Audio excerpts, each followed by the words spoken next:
너무나 사랑했지만 이혼할 수밖에 없었던 부부의 슬픈 이야기. 민준아, 나 좀 봐봐. 고등학교 교정 벚꽃 잎이 흩날리는 벤치에 나란히 앉아 제잘거리던 수연이 까르르 웃으며 민준의 팔을 흔들었다. 앳된 얼굴에는 수줍은 설렘이 가득했다. 민준은 그런 수연의 모습이 마냥 사랑스러워 피식 웃으며 손을 잡았다. 왜? 또 무슨 할 말 있는데? 있지. 우리 있잖아. 나중에 어른 되면 꼭 결혼해서 아들, 딸 많이 낳고 오순도순 살자. 나중에 늙어서도 같이 손잡고 산책하고 맛있는 것도 해먹고, 응? 좋아. 맹세. 평생 너만 사랑하고 너랑 꼭 결혼해서 행복하게 살 거야. 약속. 민준은 굳게 약속하며 수연의 손을 잡았다. 10대 시절부터 서로에게 깊이 빠져 사랑을 키웠던 두 사람은 그렇게 서로의 전부가 되었다. 그들의 사랑은 대학 시절에도 변함없이 이어졌고 졸업과 동시에 결혼식을 올렸다. 결혼 후 민준과 수연의 사랑은 곧 아기가 찾아왔다는 소식으로 더욱 깊어졌다. 설레는 마음으로 초음파 사진을 보던 부부는 의사의 말에 놀라움을 금치 못했다. 축하드립니다. 쌍둥이 딸이에요. 두 배의 행복의 부부는 서로를 얼싸안고 기뻐했다. 태어날 아이들을 위해 작은 방을 꾸미고 앙증맞은 옷가지들을 고르며 행복한 미래를 꿈꿨다.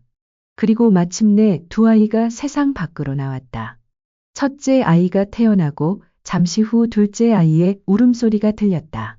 그러나 기쁨도 잠시 분주했던 분만실의 분위기가 갑자기 무거워졌다. 의료진의 표정에서 미묘한 긴장감이 흘렀고 부부의 심장은 불안하게 뛰었다. 얼마 후 의사가 침통한 표정으로 다가왔다.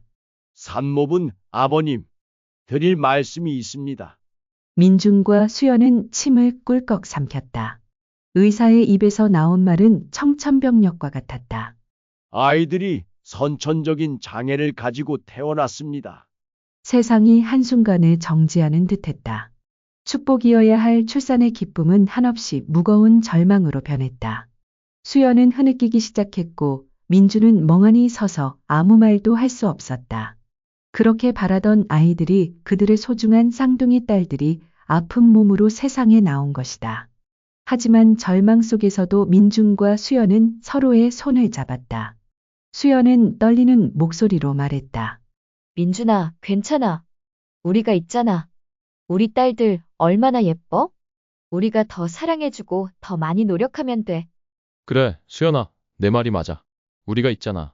아무리 힘들어도 우리 딸들한테만큼은 최고의 부모가 되어주자. 그들은 서로에게 힘이 되어주며 딸들을 지극정성으로 보살피기로 다짐했다. 민주는 꾸준히 일을 마다하지 않고 밤낮으로 돈을 벌었고 수연은 집에서 아이들의 재활치료와 교육에 매달렸다. 비록 가난했고 장애를 가진 아이들을 키우는 것이 쉽지 않았지만 가족은 서로에게 깊이 의지하며 굳건한 행복을 만들어갔다. 아이들의 해맑은 웃음소리가 가득한 낡은 집은 그들의 세상 전부였다. 어느 날 남편 민준이 퇴근길에 교통사고를 당했다는 비보가 전해졌다. 병원에 도착했을 때 민준은 이미 식물인간 상태였다. 수연은 하늘이 무너지는 듯한 절망감에 휩싸였지만 두 딸을 생각하며 애써 눈물을 삼켰다. 그녀는 민준의 빈자리를 채우려 억척같이 살았다. 낮에는 식당에서 설거지를 하고 밤에는 아이들을 돌봤다. 하지만 쌍둥이 딸들의 병원 치료비와 약값은 감당할 수 없을 정도로 불어났다.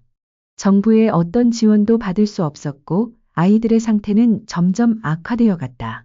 밤낮으로 고민하던 수연은 결국 가슴 찢어지는 결심을 한다.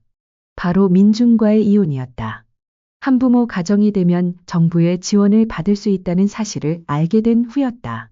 아이들을 살리기 위한 유일한 방법이라고 스스로를 설득했다. 어느 날 오후 수연은 조용히 민준의 병실로 향했다. 창밖으로는 해가 뉘엿뉘엿 지고 있었다. 잠든 듯 누워있는 민준의 손을 잡았다.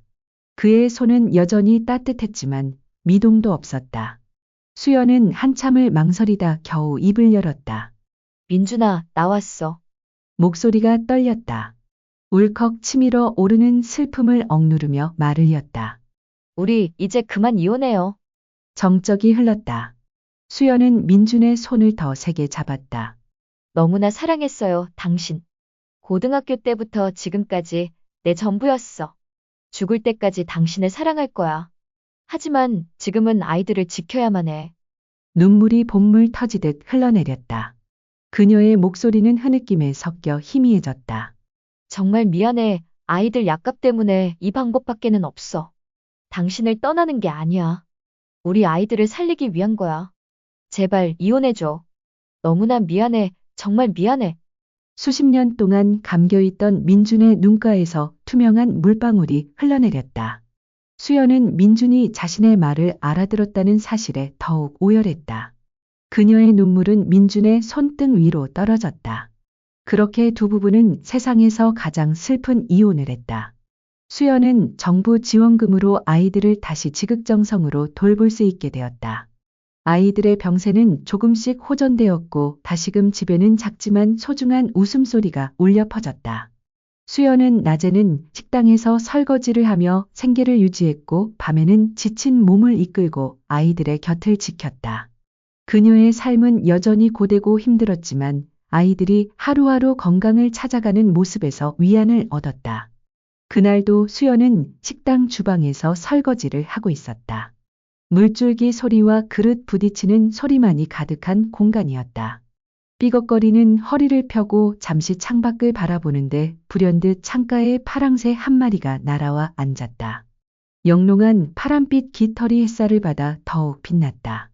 너무나 아름다운 파랑새의 자태에 수연은 넋을 잃고 바라보다 그만 손에 들고 있던 접시를 놓쳐 깨뜨리고 말았다. 어머나, 쨍그랑 하는 소리에 정신을 차린 수연은 당황하여 깨진 접시들을 얼른 치웠다. 그 짧은 순간 파랑새는 홀연히 날아갔다.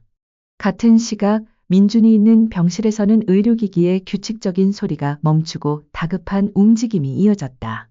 수십 년 동안 미동도 없던 민준이 마지막 숨을 거둔 것이다. 의사가 고개를 숙이며 말했다. 환자분 방금 운명하셨습니다. 식당에서 접시를 치우던 수연은 갑자기 가슴이 답답해져 왔다. 알 수 없는 눈물이 하염없이 흘러내렸다. 그녀는 파랑새가 알려준 민준의 마지막 소식이라는 것을 본능적으로 깨달았다. 그녀의 가슴에는 이루 말할 수 없는 슬픔과 그리움이 파도처럼 밀려왔다. 민준은 비록 세상을 떠났지만 그녀의 마음속에는 영원히 살아 숨 쉴 터였다. 수연은 눈물을 닦으며 중얼거렸다. 고마워요, 내 사랑. 교복을 입고 풋풋하게 웃던 당신의 고등학생 때 모습이 아직도 눈에 선해요. 우리가 처음 아이를 품에 안던 그 벅찬 순간부터 부부로 함께했던 모든 시간이 제 삶에 선명하게 새겨져 있어요. 당신을 두고 이혼해야 했던 그때의 비통함과 미안함은 평생 제 짐이 될 거예요. 하지만 민준아, 당신 덕분에 우리 아이들을 지킬 수 있었어. 그러니 이제 내가 우리 아이들을 끝까지 지키고 내 숨이 다하는 날 당신 곁으로 갈 테니 그때까지 부디 편히 쉬어줘. 그때는 절대로 당신을 혼자 두지 않을게. 나의 가장 소중한 친구이자 남편이었고 언제나 제 삶을 비춰주던 천사 같은 당신, 사랑했어요. 정말 고마워요.